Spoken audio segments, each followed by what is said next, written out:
Mental Health Week ngayon sa bansa kung kaya pinapaalalahanan ang mga Canadian tungkol sa kahalagahan ng mabuti at malusog na mental health. So madami tayong signs na puwedeng makita, to know that na their mental health is good. Andiyan yung generally feeling happy at kontento sa buhay, yung kaya nating mag-deal at mag-cope with daily stressors effectively. Andiyan din yung meron tayong healthy relationships with the people that are important to us, pati yung pagkakaroon ng sense of purpose at fulfillment sa buhay natin. And then in terms of, siguro yung signs na magsasabi na baka it's time to seek help, andiyan yung persistent feelings ng kalungkutan, pagkawalan ng pag-asa o anxiety.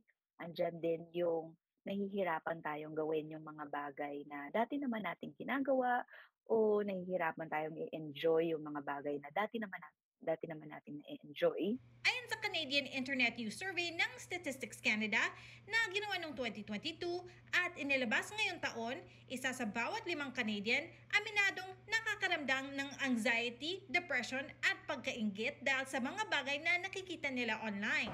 Nafe-feel kong nade-depress ako kapagka nakikita ko sa social media yung post ng mother ko.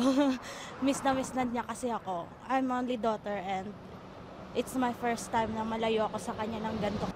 Well, nade-depress ako no'n sa giyera sa Gaza.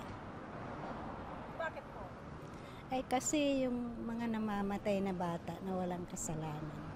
Just don't take it seriously because like online they can be fake and yeah things can be like unreal, so yeah, just don't make it tough for yourself. Ang nangyayari kasi online is nagpo-post yung mga tao a lot of times ng mga bagay na sine-celebrate nila or achievements nila or things about themselves that they are proud about, and there's nothing wrong with that.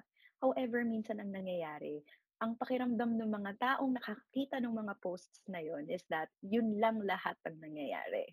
So, nagkakaroon ng unrealistic standards, whether that's about lifestyle or about beauty. Feeling nila yun yung nano-normalized when in fact hindi siya representative of reality. And so isa yun sa mga bagay that may make people feel envious or bad about themselves, thinking that's how things are supposed to look like. Ayon rin sa StatsCan survey, hindi nakakatulong sa mabuting lagay ng mental health ang mas madalas na pagtingin sa smartphones. Checking your phone less allows for greater presence and mindfulness in the moment. And so that really reduces distractions and allows you to enjoy the activity more. So think of being in a conversation, let's say a parent and a child, where a parent keeps on checking their phone, perhaps when they're waiting for a message. And of course, it really takes away it from the quality of that conversation. Payo ng mga eksperto, lalo na ngayon Mental Health Week, magkaroon ng boundaries o limitasyon sa mga oras online pati na sa uri ng content na nakikita para manatiling malusog ang ating mental health. Importante din na very intentional tayo sa kung anong klaseng content yung iko-consume natin. So, what I mean is yung mga content na positive or uplifting or something that brings you inspiration or motivation.